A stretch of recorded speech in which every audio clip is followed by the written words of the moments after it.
Nouveau format, format un petit peu plus long sur cette chaîne. Dites en commentaire si vous appréciez, mettez un j'aime, abonnez-vous. On va parler du Terra Luna classique. On va voir l'histoire du Luna et on va voir s'il y a encore de l'espoir pour ce projet. Petit rappel historique. Le Terra Luna a été créé par Terraform Labs en 2018. C'est une entreprise qui a été fondée par Do Kwon, tristement célèbre aujourd'hui parce qu'il est passé devant la justice américaine, et Daniel Shin, c'est Do Kwon sur la photo à côté. Son but était de proposer un écosystème de paiement stable et décentralisé.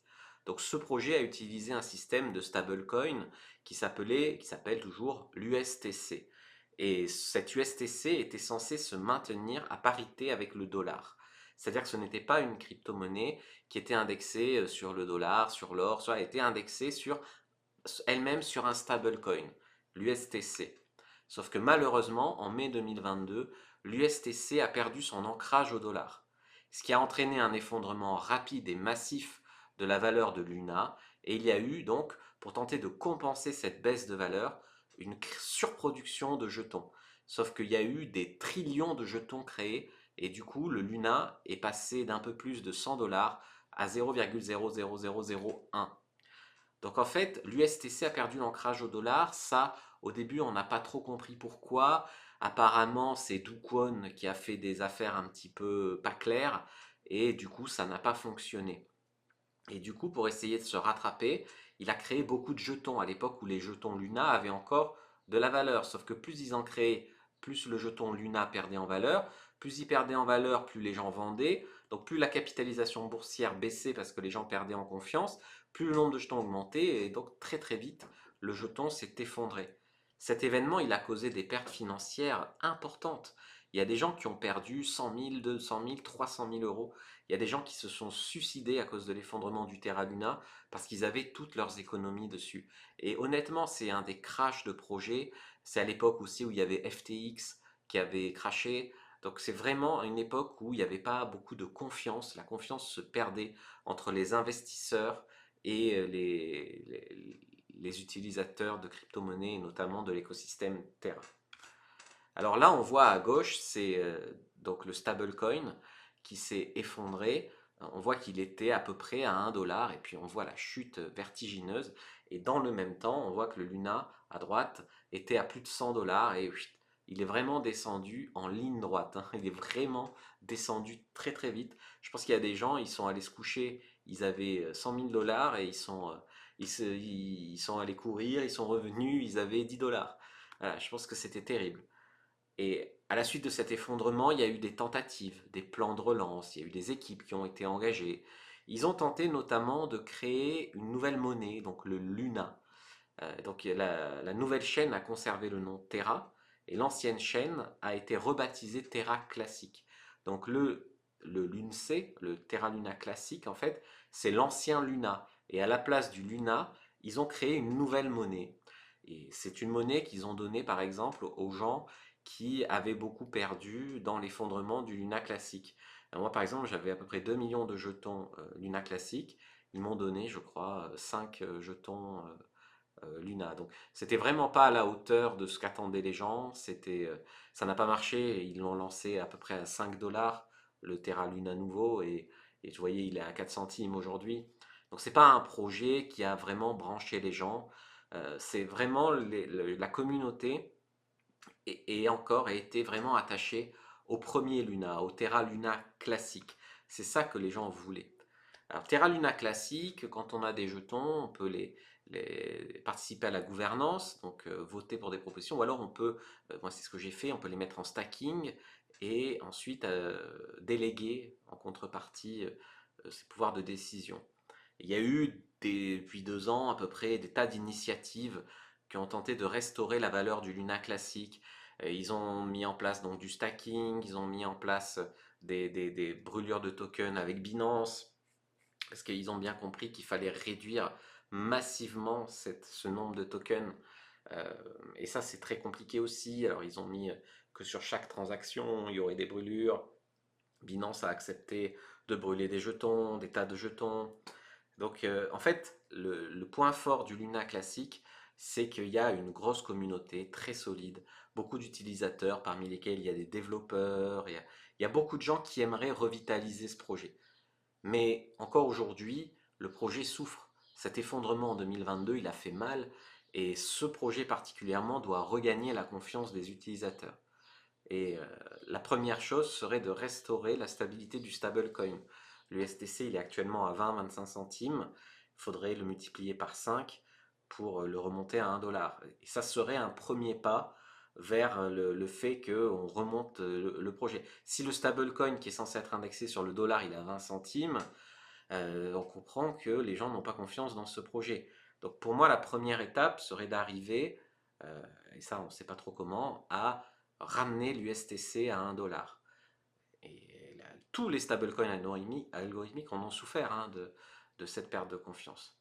Et en plus aujourd'hui, Terra Luna Classic, il y a de plus en plus de concurrence. Il y a des tas de projets, des blockchains, des stablecoins, des tas d'innovations, d'adaptations. Il y a beaucoup de concurrence, beaucoup plus qu'en 2021. Donc c'est pas du tout facile. Vous voyez aujourd'hui, au moment où je fais cette vidéo, le Terra Luna classique, il est à 0,0008. Il a un market cap de 400 millions et l'USDT, il a un market cap de 100 millions. On voit qu'il est à peu près à 20 centimes, même pas, il faudrait 500 millions. Il faudrait 500 millions de market cap pour ramener l'USTC, ce qui est possible hein, pour une crypto-monnaie, même pour un stablecoin. C'est, c'est difficile, mais ça serait vraiment possible. Et le Terra classique, lui, en fait, c'est surtout brûler des jetons. On voit qu'il y a à peu près 5 trillions de jetons en circulation et qu'en tout, il y a eu 6,7 trillions de jetons créés. Donc, ils en ont retiré de la circulation 1,3 trillion en 2 ans. C'est, ça avance, mais c'est compliqué. Par exemple, par comparaison, le SHIB, ils ont brûlé la moitié de leurs jetons déjà. Donc ça, c'est des chiffres à avoir bien en tête pour la suite du raisonnement. Le Terra Luna classique, il est actuellement en phase de redressement. Le projet, jusqu'à présent, il n'est pas mort. Donc ça, il y a de l'espoir, parce que c'était vraiment un risque que le projet soit mort. Il y a une communauté active, il y a des initiatives, il y a beaucoup de gens qui aimeraient ramener cette crypto-monnaie à 1 dollar, parce que c'est symbolique, parce que ce projet, il y a beaucoup de gens qui ont une affection pour lui. Donc, si on veut être positif, on peut dire qu'il y a beaucoup de défis, mais que ce projet, il est résilient, il est encore là malgré la catastrophe, et il est capable de s'adapter. Sauf que jusqu'ici, malheureusement, il stagnait. Ça fait 2 ans que ça végète. On a eu un moment, on a multiplié par 5, et puis après on est retombé.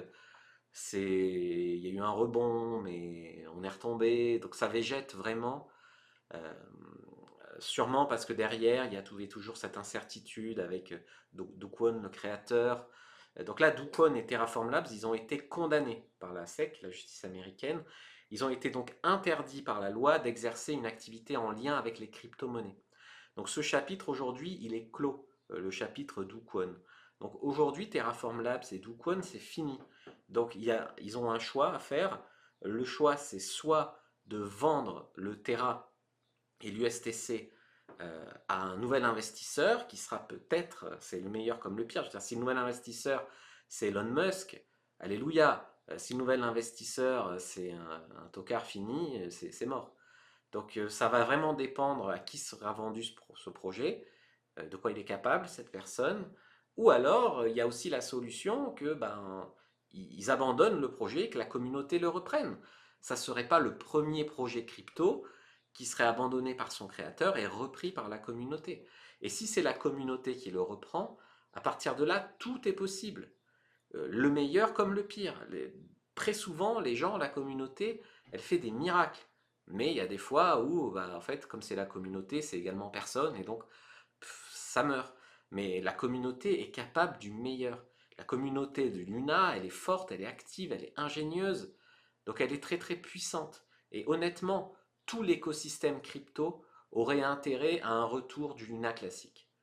Tout, tout l'écosystème regagnerait de la confiance.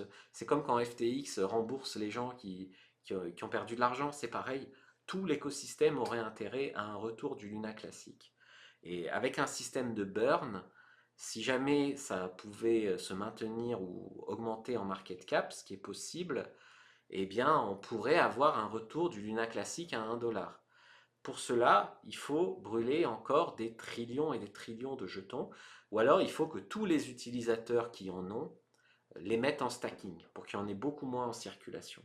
On a vu qu'une des options qui pourrait être choisie, ça serait de remettre le projet à la communauté. Dans ce cas-là, la communauté pourrait décider de brûler instantanément tous les jetons non attribués, ce qui réduirait instantanément de plusieurs trillions l'offre en circulation. Ce qui pourrait être une option, bien sûr, parce que le market cap, c'est compliqué. On a vu qu'on est à peu près à 1,5 million. Le maximum qu'a atteint le Luna, c'était 1,4 milliard.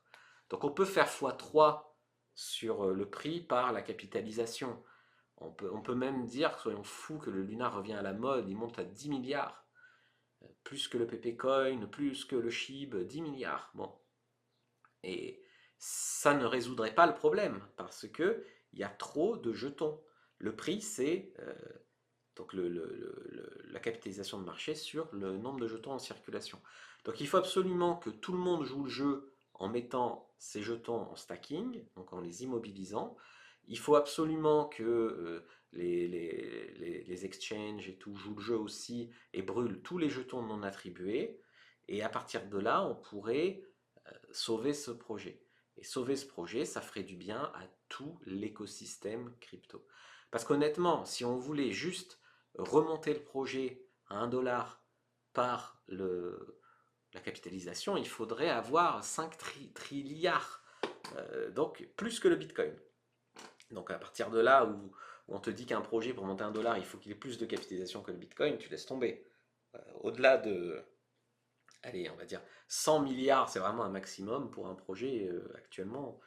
Au-delà de 100 milliards, s'il y a plus de 100 milliards de jetons, eh ben, il ne fera pas 1 $. C'est comme ça. À moins de brûler des jetons. Aujourd'hui, le Pepecoin le fait, le SHIB le fait. Beaucoup de projets se sont rendus compte de l'importance du dollar symbolique et de la solution que représentait le burn.